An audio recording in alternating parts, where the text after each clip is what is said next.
Olá, bom dia. Hoje é terça-feira, dia 6 de abril, é o dia da volta do auxílio emergencial, assunto que a gente vai tratar aqui nessa edição. Vamos mostrar ainda que o Brasil superou a marca de 20 milhões de pessoas vacinadas contra a Covid. O Reino Unido e Portugal diminuíram as restrições por causa do novo coronavírus. Você vai ver ainda que o país desistiu de participar das Olimpíadas de Tóquio por causa da pandemia. Começou hoje o pagamento da nova rodada do auxílio emergencial. Serão 4 parcelas e os valores variam de acordo com o perfil do beneficiário. Começam a receber hoje a primeira parcela os nascidos no mês de janeiro e o saque vai estar liberado a partir do dia 4 de maio. Na segunda rodada, o valor pode ir de R$ 150 a R$ 375, mas o valor médio é de R$ 250. As parcelas vão de abril a julho. E tem o direito a receber quem já foi beneficiado em dezembro de 2020. O auxílio emergencial será depositado nas contas digitais dos trabalhadores que estão inscritos no Cadastro Único de Programas Sociais do Governo Federal e poderá ser movimentado pelo aplicativo Caixa Tem, durante um período de 3 a 4 semanas. Depois disso, o valor poderá ser sacado ou transferido para uma conta corrente. O calendário obedece às mesmas regras dos pagamentos de 2020. Para o público geral, o valor será pago conforme a data de nascimento. E para os beneficiários do Bolsa Família, o pagamento vai acontecer de forma diferente. Quem está inscrito no programa poderá sacar o valor nos últimos 10 dias úteis de cada mês. O benefício só será pago para pessoas que recebem um valor menor do que o auxílio. Desde o dia 14 de março, o aplicativo Caixa Tem está liberado para que os beneficiários façam a atualização dos dados. Ontem, durante a entrega de casas populares em Brasília, o presidente Jair Bolsonaro voltou a defender o retorno dos brasileiros ao trabalho. O presidente Jair Bolsonaro entregou as chaves de 435 imóveis que vão beneficiar outras 1.700 famílias inscritas no programa Casa Verde Amarela. São 2 conjuntos habitacionais em São Sebastião, no Distrito Federal. O governo ainda não entregou todos os apartamentos de quase 50 metros quadrados, previstos para este conjunto.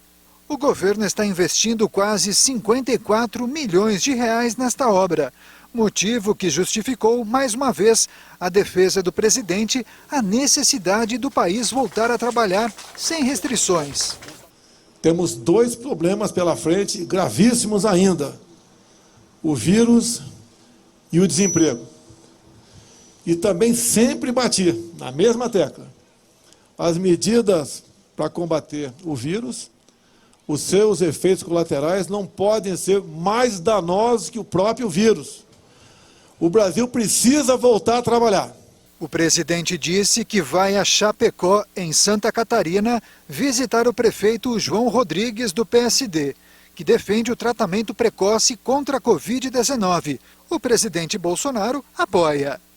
O vírus é grave, mas seus efeitos têm como ser combatidos. E mais ainda, naquele município, com toda certeza, e mais também, em alguns estados também, o médico tem a liberdade total para trabalhar com o paciente. Total. E esse é o dever do médico. É uma obrigação e um direito dele. Não tem um remédio específico, ele trata da melhor maneira possível. Por isso, os índices foram lá para baixo. O governo federal assinou ontem o contrato para a construção de quase 2.000 quilômetros de novas linhas de transmissão em 9 estados.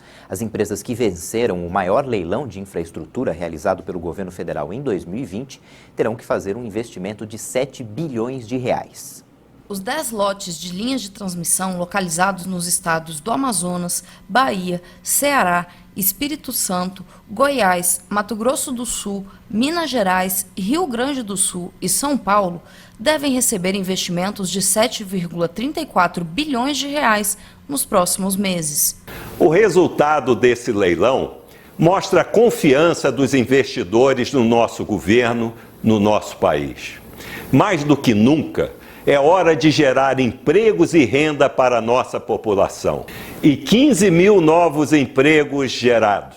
O prazo para a realização das obras varia de 40 a 60 meses e as empresas terão contratos de concessão de até 30 anos para explorar os serviços. Nos 9 estados, as empresas terão de fazer investimentos da ordem de 7,34 bilhões para a construção de quase 2.000 quilômetros de novas linhas de transmissão. As construções viabilizadas com o leilão dos lotes 7 e 8, por exemplo, localizados nos municípios de São Paulo, Santo André e São Caetano do Sul, devem gerar cerca de 4.000 empregos. A finalidade dos quase 100 novos quilômetros de linhão neste local é atender a demanda das regiões Norte, Sul e Leste da capital São Paulo e suprir a carga da região do ABC paulista. São 7,34 bilhões de reais de investimentos. Quase 2.000 quilômetros de linha de transmissão e mais de 6.000 megavolts amperes de capacidade de transformação. Todos os 11 lotes leiloados em dezembro do ano passado tiveram ampla concorrência. Foram 51 empresas participando, 38 delas brasileiras, e as outras da China, Colômbia, Espanha, França, Itália e Portugal. Na oportunidade, 11 trechos foram leiloados, mas em um dos casos, a empresa que ficou em primeiro lugar foi desclassificada e uma segunda vencedora foi selecionada após o leilão. A previsão da Agência Nacional de Energia Elétrica é que a assinatura do contrato do lote localizado em Goiás seja realizado nos próximos 30 dias. A ANEEL também deve realizar mais um leilão de transmissão de energia no fim do primeiro semestre de 2021, com previsão de atrair investimento na ordem de R$1 bilhão. A expectativa da ANEEL é que até o fim de 2022, os leilões de geração e transmissão de energia gerem investimentos de R$88 bilhões, com criação de 626 mil empregos no país. A Petrobras aumentou o preço do gás encanado entregue às distribuidoras em até 39%, quase 40% de aumento. O reajuste entrará em vigor no dia 1º de maio e será repassado ao consumidor final, mas não na mesma proporção. Segundo a associação que reúne as distribuidoras, o aumento não afeta o gás de cozinha, que subiu 5% no último sábado, mas impacta o gás encanado que chega às residências e às empresas, além do GNV usado para abastecer veículos. O primeiro-ministro do Reino Unido, Boris Johnson, anunciou ontem a reabertura do comércio não essencial a partir do dia 12, próxima segunda-feira. A proibição das viagens permanece até o dia 17 de maio. Johnson pediu paciência às pessoas que desejam viajar após um longo inverno de confinamento e argumentou dizendo: "Não queremos que o vírus volte do exterior. Está ressurgindo em algumas partes do mundo. A forte melhora da situação sanitária do Reino Unido, o país mais afetado da Europa pela Covid-19, com 127 mil mortes, deixa os britânicos com vontade de viajar, acostumados a visitar as praias do Mediterrâneo no verão. Apesar da pressão, Boris Johnson se limitou a confirmar a abertura do comércio não essencial, como salões de beleza, terraços de pubs e academias. O país estava confinado desde o início de janeiro. A Agência Europeia de Vacinação informou que casos de trombose podem ter relação com a vacina da AstraZeneca. Um responsável pela Agência Europeia de Medicamentos confirmou uma ligação entre a vacina da AstraZeneca e os casos de trombose registrados entre as pessoas que a receberam. Marco Cavaleri, chefe de estratégia de vacinas da EMA, fez a afirmação ao jornal italiano Il Messaggero. O órgão que investiga a segurança do imunizante ainda não sabe por que ele causaria a coagulação do sangue. O STF negou o pedido para que fosse suspenso o processo de impeachment do governador afastado do Rio de Janeiro, Wilson Witzel. Na próxima quinta-feira, ele deverá prestar depoimento na última etapa de instrução do processo. A defesa alega que Witzel não teve acesso ao conteúdo total da delação premiada do ex-secretário estadual da Saúde, Edmar Santos, sobre o suposto esquema de corrupção comandado por ele. O ministro Alexandre de Moraes, do Supremo, negou o pedido, alegando que um acusado pode ouvir apenas o que foi dito sobre ele e não sobre outros acusados. A gente vai para o intervalo, na volta tem os números de casos de Covid e também os números de vacinados no Brasil. E você vai ver também que a Coreia do Norte não vai participar da Olimpíada do Japão por causa da pandemia. Voltamos já.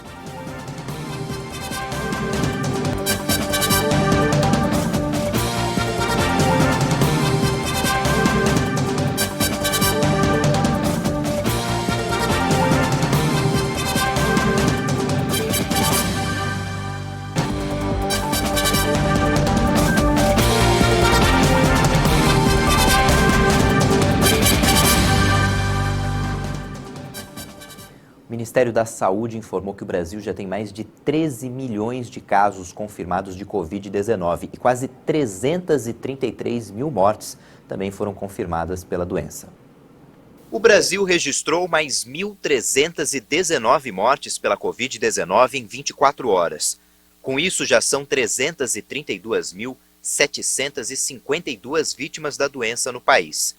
Também foram confirmados mais 28.645 casos em relação ao dia anterior.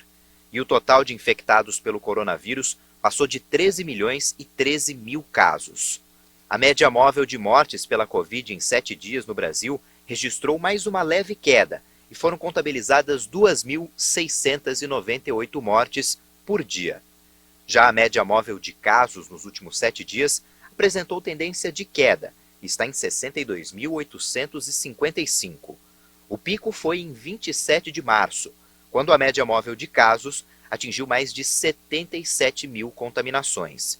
Já na variação da doença por estados, podemos verificar que o aumento nos casos fatais pela Covid-19 aparece em 12 unidades da federação: Ceará, Distrito Federal, Espírito Santo, Maranhão, Mato Grosso do Sul, Minas Gerais, Paraíba, Pernambuco, Piauí, Rio de Janeiro e São Paulo. Dessa vez, 9 estados registraram estabilidade: Acre, Alagoas, Amapá, Pará, Rio Grande do Norte, Rondônia, Roraima, Sergipe e Tocantins. Já em queda, aparecem agora 6 estados: Amazonas, Bahia, Goiás, Paraná, Rio Grande do Sul e Santa Catarina. O Brasil já garantiu doses suficientes de vacinas contra a Covid-19 para toda a população.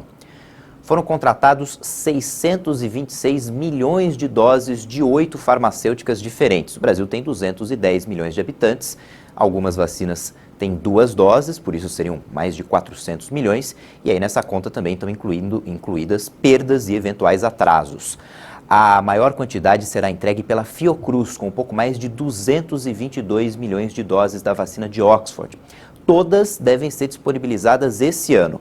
A Fiocruz anunciou também o recebimento no fim de semana do ingrediente farmacêutico ativo para a produção de mais de 5 milhões de doses da vacina, o que é suficiente para atender as demandas de produção até maio. Mais de 25 milhões e 658 mil doses já foram aplicadas no país, doses contra a Covid-19. Segundo o Ministério da Saúde e as secretarias estaduais de saúde, mais de 20 milhões e 602 mil brasileiros foram imunizados com a primeira dose, o que equivale a 9,47% da população, enquanto mais de 5 milhões e 602 mil pessoas já receberam a segunda dose da vacina. É bom lembrar que mesmo quem já se vacinou deve continuar se protegendo contra a Covid-19. Hoje o tempo vai ficar instável e tem previsão de chuva em grande parte do país. Vamos conferir como é que vai ficar o tempo hoje em todo o Brasil. A circulação de ventos vai mudar sobre o Brasil nesta terça e por isso volta a chover em várias áreas do centro-sul do país. As pancadas ainda serão muito isoladas entre a tarde e a noite no Rio Grande do Sul, em grande parte de Santa Catarina e também sobre o estado do Paraná. Há alerta para temporais desde cedo no norte de São Paulo e pode chover forte na região da capital paulista entre a tarde e a noite. As condições para chuva também aumentam, principalmente à tarde no Rio de Janeiro, em Belo Horizonte e em praticamente toda a região centro-oeste. A chuva será passageira desde Vitória até a região de Fortaleza. Já em áreas do norte mineiro e do interior do Nordeste, o tempo continua firme. A terça-feira será mais um dia instável e com várias pancadas de chuva entre a região de Manaus e o estado de Roraima. Em praticamente todas as outras áreas do Brasil, o dia começa com sol e chove apenas entre a tarde e a noite. O dia começa com 14 graus em Curitiba e a mínima prevista é de 19 graus na região de Porto Alegre. Máxima prevista de 33 graus em Cuiabá, faz 26 graus em São Paulo e 30 graus no Rio de Janeiro. Pelo menos 28 pessoas morreram no naufrágio de uma balsa em Bangladesh. A embarcação transportava cerca de 50 passageiros.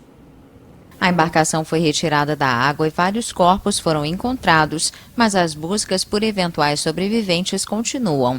O naufrágio ocorreu depois que a balsa Sabit Al Hassan se chocou com outro barco no centro de Bangladesh. O acidente ocorreu no rio Chitalaxia, após ter zarpado da cidade de Narayanganj, a 20 quilômetros da capital Dhaka. Segundo um funcionário do governo, o destino era o distrito vizinho de Mushinganj. Um membro da polícia local disse à AFP que a balsa transportava muitos passageiros ansiosos para deixar a cidade, depois que o governo decretou um confinamento nacional de 7 dias a partir de segunda-feira para lidar com o recente aumento de casos de Covid-19. Os acidentes com balsas são frequentes em Bangladesh, país localizado em um delta atravessado por centenas de rios. Milhões de pessoas dependem dessa forma de locomoção, especialmente na região costeira do sul do país. Mas as embarcações costumam estar sobrecarregadas e navegam em más condições. Em junho do ano passado, pelo menos 32 pessoas morreram no naufrágio de uma balsa que colidiu com outro barco em Dhaka. Portugal começou a segunda fase do relaxamento das medidas contra a Covid-19.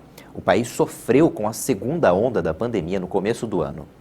Depois de 2 meses de fechamento, Portugal reabriu nesta segunda-feira museus, varandas de cafés e escolas de ensino médio. O relaxamento das medidas faz parte da segunda fase do plano de desconfinamento do país, duramente atingido pela segunda onda da Covid-19 no início do ano. Depois da reabertura das escolas primárias em 15 de março, nesta segunda-feira, os alunos do ensino médio voltaram às aulas. Os demais setores que retomarem as atividades vão precisar seguir rígidas normas sanitárias. As reuniões estão limitadas a 4 pessoas por mesa nos terraços e os museus vão precisar adaptar os horários. Nas academias, as aulas coletivas não estão autorizadas. Muito menos afetado do que outros países europeus durante a primeira onda, Portugal teve que enfrentar uma explosão de casos depois das festas de fim de ano. Os hospitais ficaram saturados e o governo impôs um confinamento geral em meados de janeiro. A Coreia do Norte não vai participar dos Jogos Olímpicos de Tóquio por causa dos riscos do novo coronavírus. A informação foi divulgada nesta terça-feira pelo Ministério dos Esportes do país. O Comitê Olímpico Norte-Coreano decidiu em reunião não participar para proteger os atletas da crise de saúde mundial gerada pela Covid-19. A última participação olímpica do país foi nos Jogos de Inverno em Pyeongchang, na Coreia do Sul, e contribuiu para a reaproximação diplomática entre os dois vizinhos em 2018. O anúncio da Coreia do Norte põe fim às esperanças de Seul de transformar os adiados Jogos de Tóquio em uma nova oportunidade para reativar o processo de negociação da paz que atualmente está paralisado. A aspirina pode ajudar a reduzir o risco de internação em UTI por Covid-19. É o que indica um estudo preliminar realizado nos Estados Unidos. Um estudo realizado pela George Washington University da capital norte-americana indica que pequenas doses de aspirina, um dos remédios mais usados do mundo, pode ajudar a reduzir as chances de intubação por conta da Covid-19. O medicamento ajuda a evitar coágulo sanguíneo e diminui o risco de morte. A pesquisa utilizou como base 412 pacientes que foram internados em hospitais dos Estados Unidos com a Covid-19 no primeiro semestre do ano passado. Destes, cerca de 24% receberam aspirina nas primeiras 24 horas, após terem dado entrada na unidade de saúde. O resto não. Do grupo que teve a aplicação do medicamento, 44% tiveram redução na ventilação mecânica, 43% nas internações em UTI. No geral, houve uma redução de 47% no número de mortos em hospitais. A medicação atua como redutor do índice de coágulos sanguíneos que podem bloquear o fluxo do sangue para os órgãos essenciais e causam problemas como infartos, derrames e outras complicações. Outra grande vantagem do medicamento é seu baixo custo quando comparado a outros potenciais tratamentos para o coronavírus. É importante lembrar que testes ainda estão sendo realizados sobre a medicação e ainda não teve seu uso aprovado contra a Covid-19 por nenhuma grande agência reguladora do mundo. Ontem o Flamengo goleou o Madureira por 5-1 pelo Campeonato Carioca. O atacante Gabigol, autor de 2 gols no jogo, chegou a 73 gols com a camisa do Flamengo. É um número que coloca ele no posto de maior artilheiro do clube no século XXI, ao lado do ex-meio-campista Renato Abreu.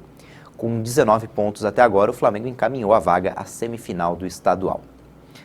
Os campos de flores da Califórnia, nos Estados Unidos, voltaram a ficar coloridos e os turistas puderam visitar o local depois da flexibilização de medidas restritivas contra a Covid. Esses campos multicoloridos ficam a pouco mais de 50 quilômetros ao norte de San Diego. O espaço tem cerca de 70 milhões de flores e cria um espetáculo anual quando as plantas desabrocham, atraindo visitantes de toda a Califórnia e também de outros estados. A atração esteve fechada durante a maior parte de 2020, em razão das restrições impostas pela pandemia do novo coronavírus. Felizmente para os visitantes, a queda no número de casos por coronavírus e a mudança da Califórnia para uma fase mais flexível permitiu que as pessoas pudessem visitar os campos. Esses espaços floridos de Coalbed estão abertos ao público até o dia 9 de maio. Essa edição fica por aqui, já tem outras informações às 10 da manhã no horário de Brasília com a Juliana Dariva. E a qualquer hora do dia você pode rever esse jornal e as nossas reportagens no YouTube. Bom dia e boa terça-feira.